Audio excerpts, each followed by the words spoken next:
بسم اللہ الرحمن الرحیم۔ السلام علیکم۔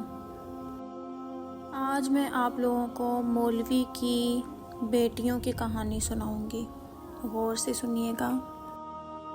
عید کے حوالے سے یہ خصوصی کہانی ہے، غور سے سنیے گا۔ بیٹی نے کہا، بابا عید میں 5 دن رہ گئے ہیں، ہم نے کوئی خریداری نہیں کی۔ مولوی نے کہا، اچھا میرا پتر، ابھی بہت دن پڑے ہیں، عید سے پہلے کچھ نہ کچھ لے لیں گے۔ مولوی ابھی یہ بات اپنی بیٹی سے کر ہی رہے تھے کہ اذان شروع ہو گئی۔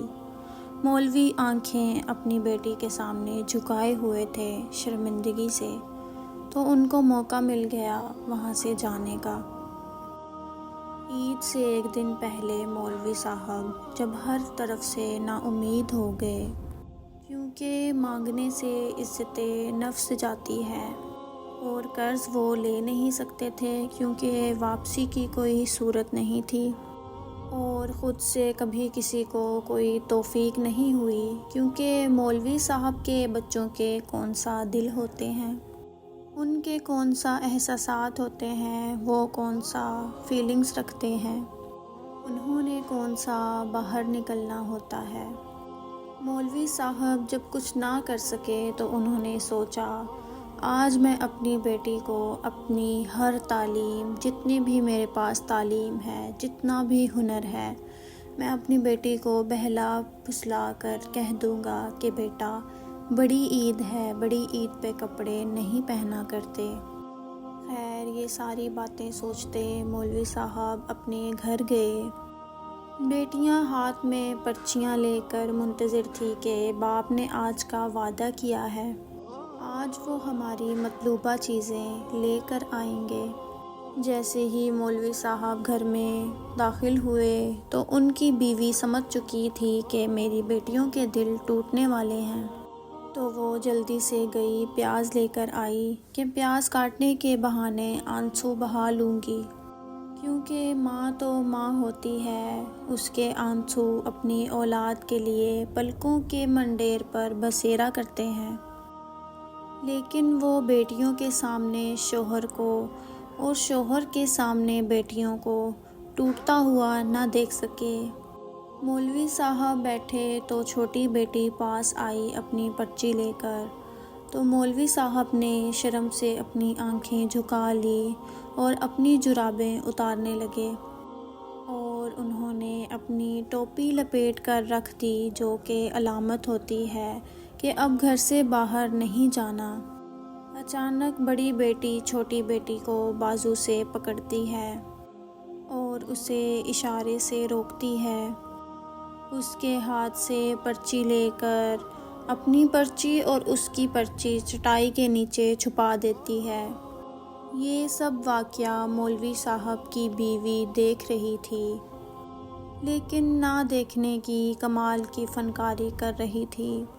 مولوی صاحب کی بیوی کے آنسو پیاز کے بہانے رواں دواں تھے۔ مولوی صاحب کا سارا علم زیرو ہو گیا، اسے لگنے لگا کہ جیسے وہ جاہل گوار ہے۔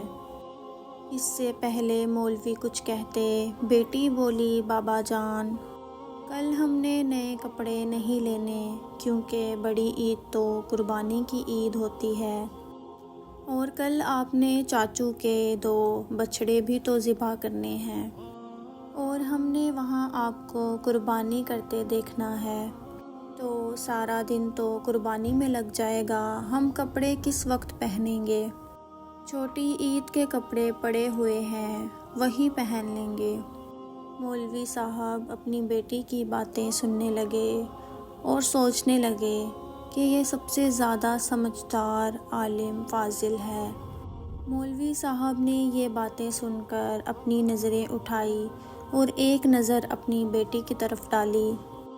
مولوی صاحب بہت زیادہ شرمندہ ہوئے، اور ایک طرف انہیں اس چیز کی خوشی تھی کہ میری بیٹیاں کتنی سمجھدار ہیں، وہ اپنی ضروریات، اپنی خواہشات کی قربانی دے رہی ہیں۔ مولوی صاحب اپنے آپ کو بے تحاشا بیکار سمجھنے لگے، جو عید پہ بھی اپنی بیٹیوں کی خواہشات پوری نہ کر سکا۔ اس سے یہ برداشت نہ ہوا، وہ جلدی سے اپنے کمرے میں چلا گیا سونے کا کہہ کر۔ صبح اٹھ کر مولوی صاحب نماز کے لیے چلے گئے۔ واپس آئے تو چھوٹی بیٹی نے 10، 20 اور 50 کے نوٹ پکڑے ہوئے تھے۔ کہنے لگی، بابا یہ پیسے ہیں، آپ یہ پکڑیں اور بھائی کو کپڑے لا کر دیں، اس نے کل آپ کے ساتھ مسجد جانا ہے۔ وہ چھوٹا ہے، گلی میں کھیلے گا تو سب کیا کہیں گے۔ یہ ایک اور دھماکہ تھا، لیکن بہن کا بھائی کے لیے کیا پیار ہوتا ہے یہ سمجھا گیا۔ مولوی صاحب نم آنکھوں سے گھر میں داخل ہوئے۔ کرتے بھی تو کیا کرتے۔ محترم عزیز بہن اور بھائیوں، ہمارے معاشرے میں اسی طرح بہت سے مولوی ہیں جو بہت زیادہ غریب ہیں، جو یہ سب چیزیں افورڈ نہیں کر سکتے، جن کے گھر میں ایک ٹائم کا کھانا بھی مشکل سے بنتا ہے، اور ہم مولویوں کو کتنا غلط سمجھتے ہیں، کتنا غلط سوچتے ہیں۔ سب ایک جیسے نہیں ہوتے، تو ہمیں چاہیے کہ ہم دوسروں کی مدد کریں، زیادہ سے زیادہ انہیں سپورٹ کریں۔ ہمارے اہل و عیال، ہمارے ارد گرد جتنے بھی غریب لوگ ہیں یا جو اپنی ضروریات کو پورا نہیں کر سکتے، ان کے لیے ہم اتنا تو کر سکتے ہیں۔ ہم اتنی فضول خرچیاں کر دیتے ہیں، برانڈز پہ جاتے ہیں، اتنے مہنگے مہنگے کپڑے خرید لیتے ہیں، وہی ہم کسی کی مدد کر دیں 3-4 ہزار 5 ہزار کیا چیز ہے، کچھ بھی نہیں۔ منتھلی ہم کسی کو دے دیں کچھ نہ کچھ، تو آپ کو اتنی زیادہ دعائیں ملیں گی، اتنی زیادہ نیکیاں ملیں گی، اتنی زیادہ آپ کو اعمال ملیں گے، جو کہ سب سے زیادہ ضروری چیزیں ہیں، اور ان چیزوں سے ہماری آخرت بھی اچھی ہو سکتی ہے۔ کیا پتہ کب کس کی دعا لگ جائے۔ بنا مطلب کے لوگوں کی مدد کریں اللہ کی راہ میں۔ امید کرتی ہوں میری آج کی ویڈیو آپ لوگوں کو اچھی لگی ہوگی۔ انشاءاللہ ملتی ہوں نیکسٹ ویڈیو کے ساتھ، تب تک کے لیے اللہ حافظ۔